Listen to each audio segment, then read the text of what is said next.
I've seen a lot of speculation on the lore for dragon crossbreeds and hybrid offspring in the comments on my videos about true dragons and in various discussions on Discord and Facebook groups, plus a lot of questions sent to me directly, so I've been doing a little bit of research for the official lore on the subject.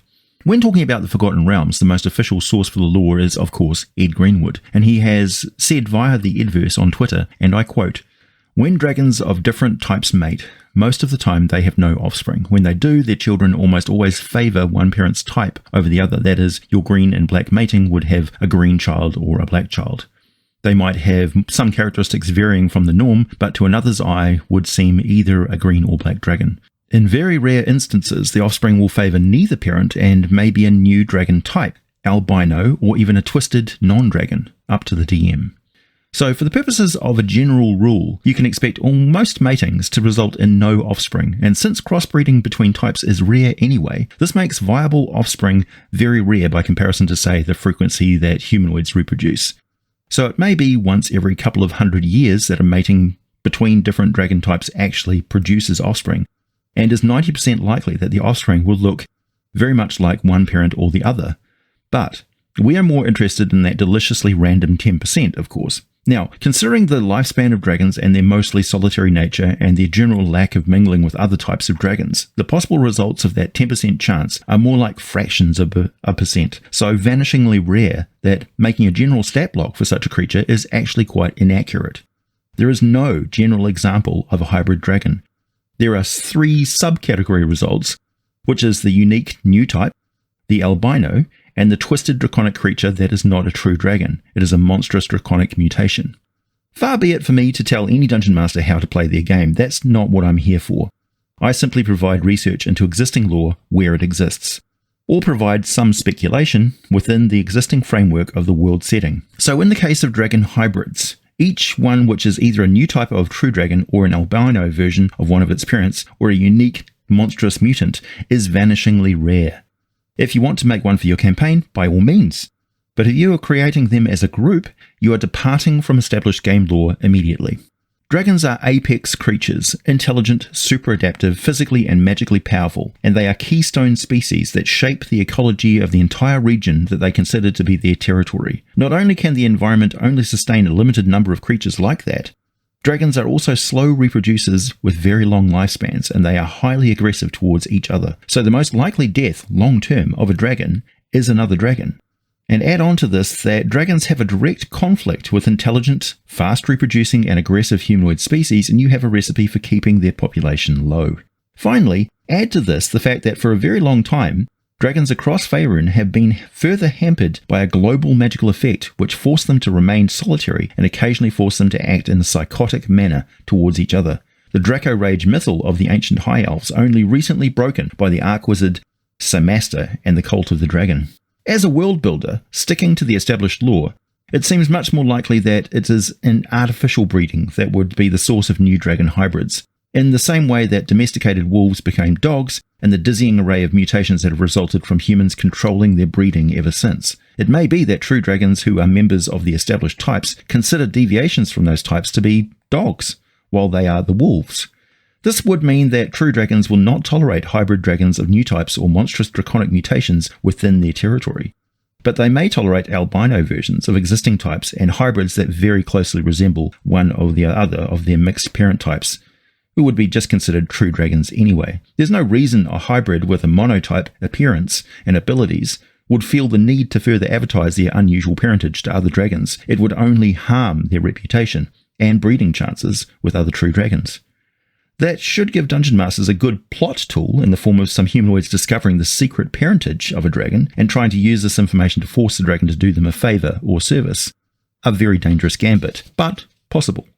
Taking all this into consideration, it seems that very, very rare individual dragon hybrids of new types, or the monstrous draconic mutations, would be forced to the most remote and inhospitable environments, not favoured by any of the other true dragon types. That would put them most often in conflict with the gem dragons, who prefer to dwell in remote and isolated territory as well.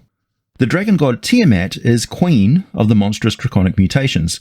They are called the spawn of Tiamat.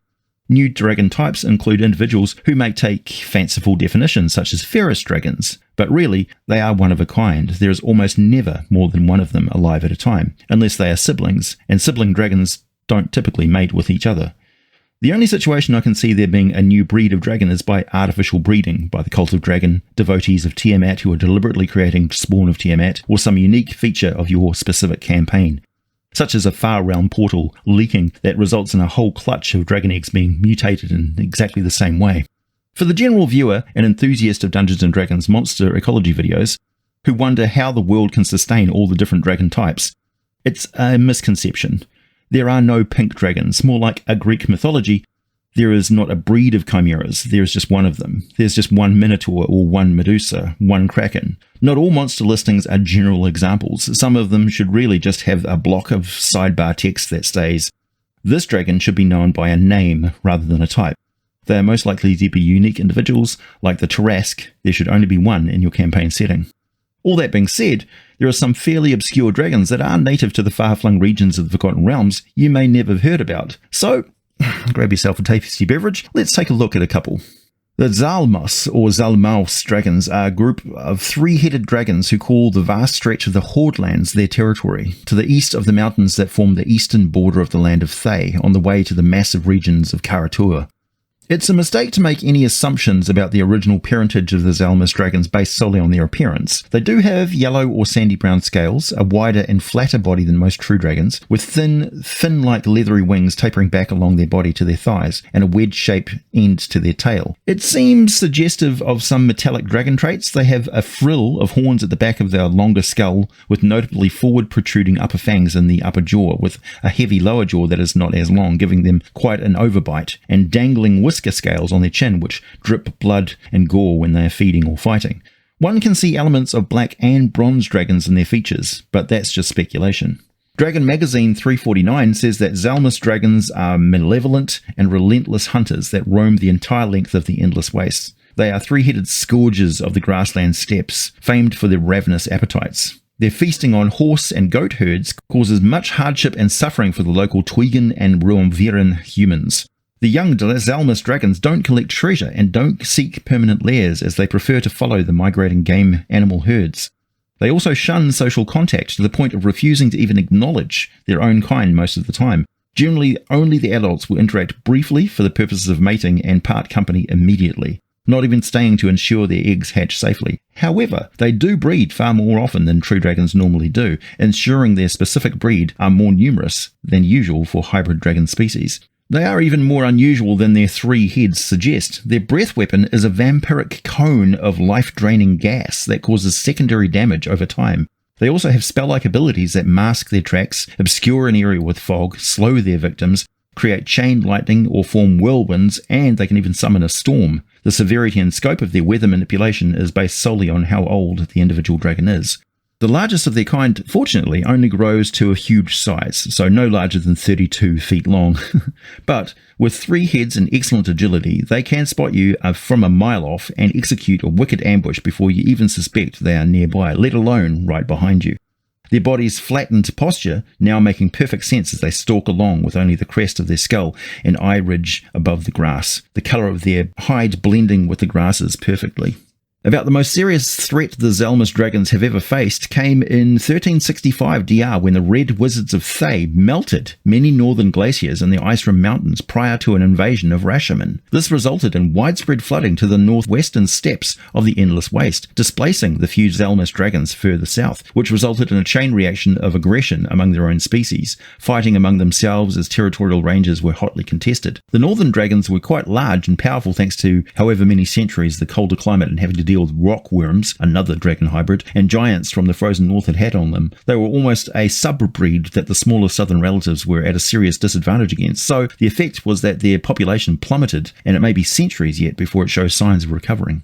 Far to the west in the lands of Faerun, as far away as the Sword Coast, few people have even heard of these types of dragons and would just assume someone talking about them has mistaken and actually encountered a hydra instead. If we travel much further south, the desert lands are home to another dragon hybrid.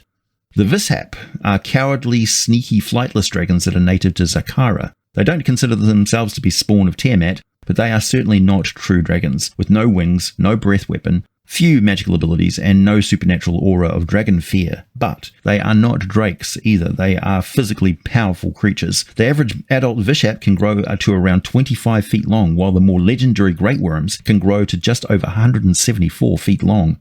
Despite their size, they are very nimble and agile, able to run, jump, and climb with graceful agility. They pick lairs that have an entrance to the surface which affords the Vishap a good view of the surrounding area. They are highly sensitive of sight, and their other senses are acute thanks to centuries of hunting in the wide open deserts and twisting rocky terrain surrounding the dune seas, so they are able to detect invisible creatures close by to them just by their disturbance of the environment. They always have a back exit to any lair and have a habit of hanging back and observing prey for many days before they actually close in and attack. Relying on their physical power, the Vishap will first approach the weak targets to speak and then attack when in range. Victims who flattered a Vishap are sometimes spared if they yield all their treasure or serve as slaves. Aggressive targets are left alone until they can be later ambushed.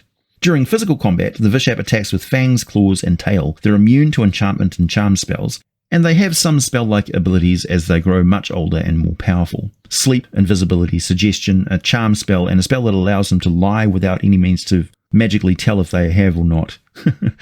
There's some unique dragon magic. There are a fair number of known dragon hybrids, spawn of Tiamat and so on. I hope to go into more detail on some of them in future videos. If you've got any suggestions, I'm all ears in the comment section down below. In the meantime, I am AJ Pickett. I make regular videos about RPG lore, and I'll be back with more for you very soon.